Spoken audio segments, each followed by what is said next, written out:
This channel does not promote any violent, harmful, or illegal activities. All content provided by this channel is meant for an educational purpose only. জমালদহে নাবালিকা ধর্ষণের প্রতিবাদে ফুঁসছেন মহিলারা। ধরপাকড়ের নামে পুলিশি জুলুমের অভিযোগ মহিলাদের। তৃণমূল বিধায়ক পরেশ অধিকারীকে কাছে পেয়ে বিক্ষোভ দেখালেন তারা। আমরা এটি আরো বিস্তারিত জানবো। সুমন কল্যাণ রয়েছেন আমাদের সঙ্গে। তার আগে একবার একটু দেখাতে চাই পরেশ অধিকারীকে কাছে পেয়ে, বিধায়ক পরেশ অধিকারীকে কাছে পেয়ে মহিলারা ঠিক কিভাবে তাদের ক্ষোভ উগরে দেন। পুলিশের বিরুদ্ধে অতি সক্রিয়তার অভিযোগ মহিলাদের, দেখুন।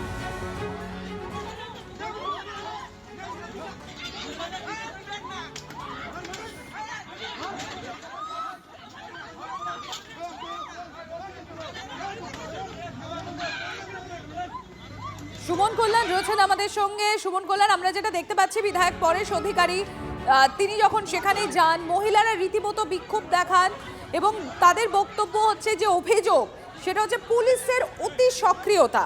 কি বিষয়, এখনো পর্যন্ত কি পরিস্থিতি?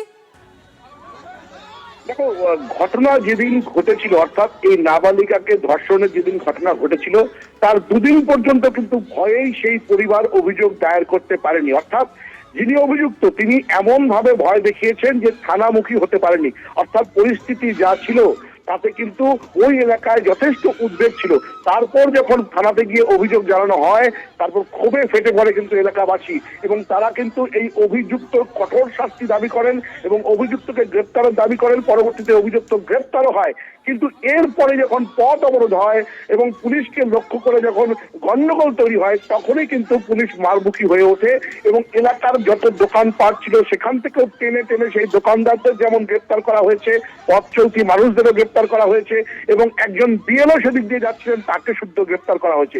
ফলে এলাকাবাসী কিন্তু যথেষ্ট ক্ষুব্ধ। আর এই ন্যাক্কারজনক ঘটনা নিয়ে এলাকাবাসী যখন ক্ষুব্ধ, রাগে ফুঁসছে, মিছিল মিটিং চলছে, সেই সময় গতকালকে পরেশ অধিকারী ঘটনাস্থলে আসেন। তাকেও কিন্তু মহিলারা ঘিরে ধরেন এবং বিক্ষোভ দেখাতে চেষ্টা করেন এবং তারা যেটা বক্তব্য যে নিরপরাধ যারা অর্থাৎ যারা দোষী নয় তাদেরকে পর্যন্ত গ্রেপ্তার করে নিয়েছে পুলিশের এত সক্রিয়তা। অর্থাৎ পুলিশের বিরুদ্ধে ক্ষোভ সেটা গিয়ে পড়েছে কিন্তু পরেশ অধিকারীর উপর। যদিও পরেশ অধিকারী বলেছেন জামিনের বিষয়টি তিনি দেখবেন এবং গোটা বিষয়টা নিয়ে আইনজ্ঞদের পরামর্শ নিয়ে পরবর্তীতে কাজ করবেন। ফলে এই যে বিষয়, যে ন্যাক্কারজনক ঘটনার প্রতিবাদ সাধারণ মানুষ করেছিল তাদেরই উপরে পুলিশের নির্যাতন, এটাই কিন্তু তারা অভিযোগ করছেন। আর এই পুলিশের সক্রিয়তা নিয়েই কিন্তু ক্ষোভ আরো বাড়ছে এই মুহূর্তে জামালদা জুড়ে। ধন্যবাদ সুমন কল্যাণ। আমার স্বামী কী যেন বলে এসআইআর কাজে যুক্ত, এখন সবাই আসতেছে এসে আমাকে এসে জবাব দিয়ে দিতে হচ্ছে, কিন্তু আমি তো কিছু ওগুলা জানি না। হ্যাঁ, আর কি বলবো। তো আপনার স্বামী কি সেদিন আন্দোলনে ছিল? না, আমার স্বামী ছিল না। আমাদের পাশেই জয়গুরু মেলা ছিল, মেলা থেকে আসতেছিল, ওই সময় আমার স্বামীকে তুলে নিয়ে গেছিল। বিএলও সাহেব বিমান রায় লস্কর, উনিও পথচারী হিসেবেই আশ্রমের মেলায় যাচ্ছিলেন, তাকে তুলে ধরে নেওয়া হয়েছিল। সবচেয়ে বড় কথা, উনি একজন বিএলও যেহেতু এসআইয়ের সমস্যা চলছে, প্রত্যেকটা নাগরিক ওনার জন্য সাপোর্ট করছে। আমি প্রতিবেশী হিসাবে রিকোয়েস্ট করবো প্রশাসনের কাছে খুব দ্রুত যাতে ওনাকে ছেড়ে এসআইয়ের কাছে সুষ্ঠুভাবে সম্পন্ন করতে উনি যাতে সাহায্য করতে পারেন। সাধারণ নাগরিক এতে ভীষণ হ্যাম্পায়ার হচ্ছেন।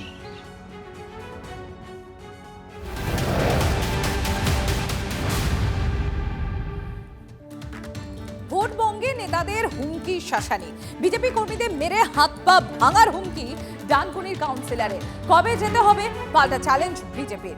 ডানকুনির 18 নম্বর ওয়ার্ডের ঘটনা।